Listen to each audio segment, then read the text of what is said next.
Welcome back to Western New York Living. You know, with the beginning of a new year, there's often changes in benefits that local and federal government offers. And one of this year's biggest is the New York State Paid Family Leave.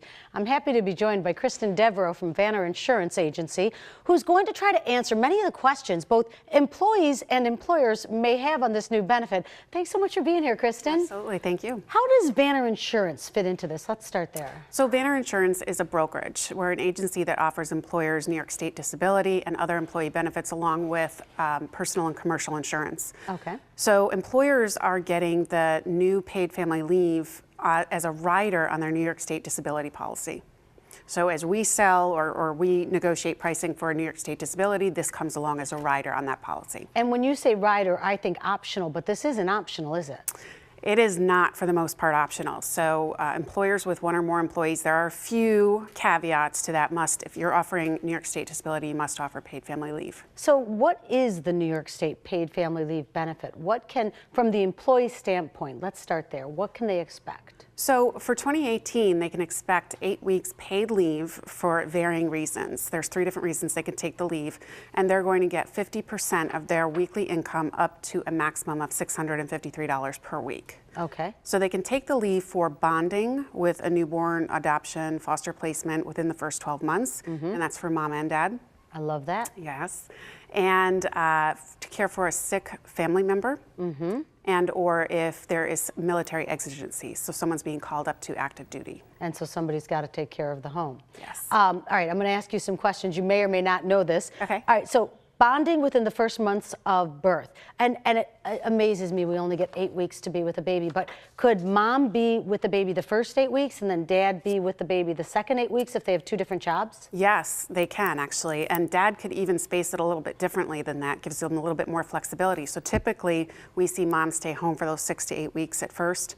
And then put the baby into childcare to go back to work. In this case, dad could take maybe every Monday or every Friday off for the next 40 weeks. So it can be intermittent, or he could take all 8 weeks at one time. And is New York State Paid Family Leave, which has just gone into effect January 1st, is that different than taking disability when you go on maternity leave? So yes, you can't combine the 2 benefits. So Okay. You can't take New York State disability and paid family leave. You can use one first before the other. Typically New York State disability before paid family leave. But they did put a caveat in that typically New York State disability lasts for 26 weeks. If you take both benefits for whatever reason, maybe you go out on bed rest ahead of time, you can only use a total of 26 weeks combined with DBL and paid family leave. As an employee, here's the part I love. An employer can't say, no, you can't take it if you qualify for these benefits. That's right. So no matter what they say, make sure you're getting what New York State says you are allowed to have. Yep. Let's talk about caring for a seriously ill family member. Does it have to be, could it be a sister, brother? Could it be your mom, dad? Who qualifies as a family member? It's much broader of a definition than FMLA. So it is mom, dad, grandparent, domestic partner in-laws. I like to say it's everybody except your neighbor. Okay. And in some situations, if your neighbor stood in the parental relationship, so for instance, if you were raised by someone other than someone in your family, that person would also qualify for paid family leave. And again, with the paid family leave, if you qualify, the employer can't say, no, you can't take this. That's right. What about military? Somebody gets called into active duty. I love that we're giving families a way to take care of each other now. Absolutely. So mom, dad, or someone in the family needs to take care of the bank accounts, the car, the house, whatever it is, get everything situated, make that transition easy for the person being called up to active duty. How much does this benefit cost? So for 2018, it's a max of $1.65 per week, or potentially $85.56 for the year in total. So if you think about that number, we're getting 8 weeks of paid leave at $653, potentially at a max, and we're all paying $85.56. It is grossly underfunded. Wow. Yeah. And so is that good for us or bad for us? Ultimately, it's probably bad for the employees because this is an employee paid benefit, which means after the first year, second year, depends, the pricing may go up. And with the paid family leave, I would imagine you have to have some kind of proof?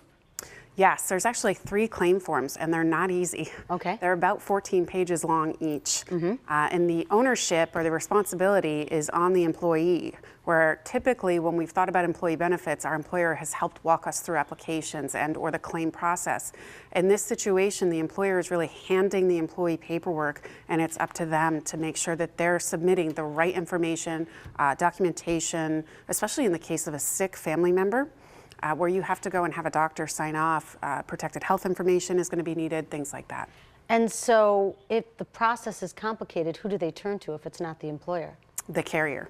Okay. So the carrier does have a staff. Most of the carriers have ramped up their staff, and they have a whole phone line customer service area that employees can call and ask questions. And finally, who approves or denies the family medical leave? The carrier actually does.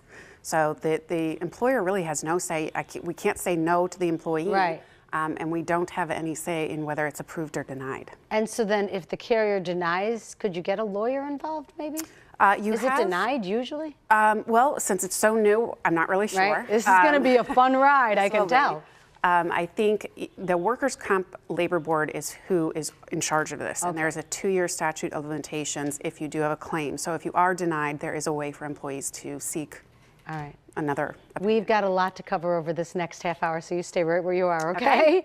To find out more about New York State paid family leave and the other specialties, insurance, and benefits that Vanner Insurance Agency offers, just head over to their website, which is vannerinsurance.com. Their offices are located at 11 Pinchot Court in Amherst, and you can give them a call at 688-8888. Vanner Insurance Agency has been serving Western New York since 1967.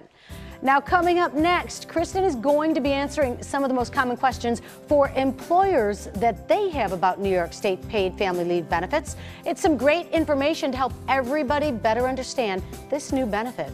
Western New York Living will continue. This segment of Western New York Living was sponsored by Vanner Insurance Agency.